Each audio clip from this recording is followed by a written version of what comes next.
A visualização está no centro do meu trabalho. Eu ensino saúde global. E já sei, ter os dados não chega. Tenho de os apresentar de maneira que as pessoas possam apreciar e perceber. Agora, vou experimentar uma coisa que nunca fiz. Animação dos dados num espaço visual com uma ajudinha aqui dos técnicos. Cá vai. Primeiro, um eixo para a saúde. Esperança de vida dos 25 aos 75 anos. E aqui embaixo, um eixo para a riqueza. Rendimento per capita, 400, 4 mil e 40 mil dólares. Portanto, aqui embaixo é tudo pobre e doente. E aqui em cima, rico e saudável. Agora, vou mostrar-vos o mundo há 200 anos. Em 1810.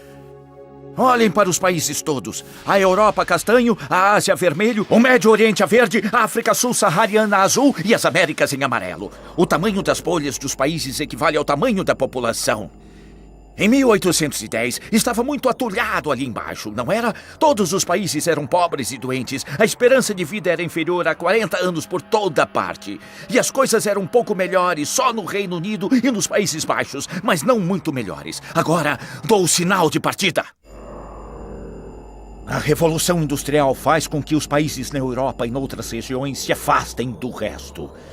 Mas as colônias em África e na Ásia ficaram encurraladas ali embaixo. Com o passar do tempo, os países ocidentais ficam mais e mais ricos. E agora, devagarinho, para mostrar o impacto da Primeira Guerra Mundial e da epidemia de gripe espanhola. Que catástrofe! E agora aceleramos pelos anos 20 e 30. Apesar da Grande Depressão, os países ocidentais avançam em direção a mais riqueza e mais saúde. O Japão e mais uns quantos tentam ir atrás, mas a maior parte dos países continua ali embaixo. Agora, depois das tragédias da Segunda Guerra Mundial, paramos um bocadinho para olhar para o mundo em 1948. 1948 foi um ano ótimo. A guerra tinha acabado. A Suécia havia ganhado aquelas medalhas todas nos Jogos Olímpicos de Inverno e eu nasci. Mas a diferença entre os países do mundo era maior do que nunca. Os Estados Unidos iam na frente, com o Japão a ganhar terreno. O Brasil muito para trás. O Irã enriquecer um bocado com petróleo, mas ainda com vidas curtas. E os gigantes da Ásia...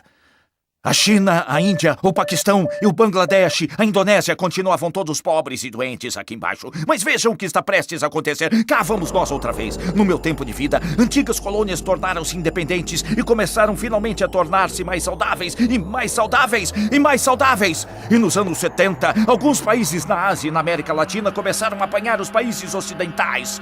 Tornaram-se economias emergentes. Alguns países africanos vieram atrás, alguns africanos ficaram encurralados em guerras civis, outros foram atingidos pelo vírus da AIDS, e agora podemos ver o mundo de hoje com estatísticas mais recentes.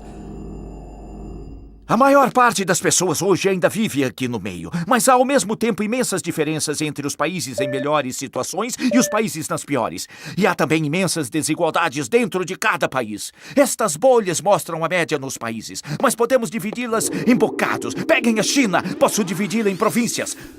Lá vai Xangai. É tão rica e saudável quanto Itália hoje em dia.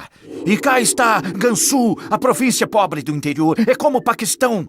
E se dividir ainda mais, as partes rurais são como Gana em África. E assim, apesar das imensas desigualdades de hoje, assistimos a 200 anos de progresso notável. Aquela enorme disparidade histórica entre o Ocidente e o resto começa a desaparecer. Tornamo-nos num mundo convergente, completamente novo, e consigo ver uma tendência clara no futuro com assistência, tecnologia verde e paz. É perfeitamente possível que todos possam caminhar para o eixo rico e saudável.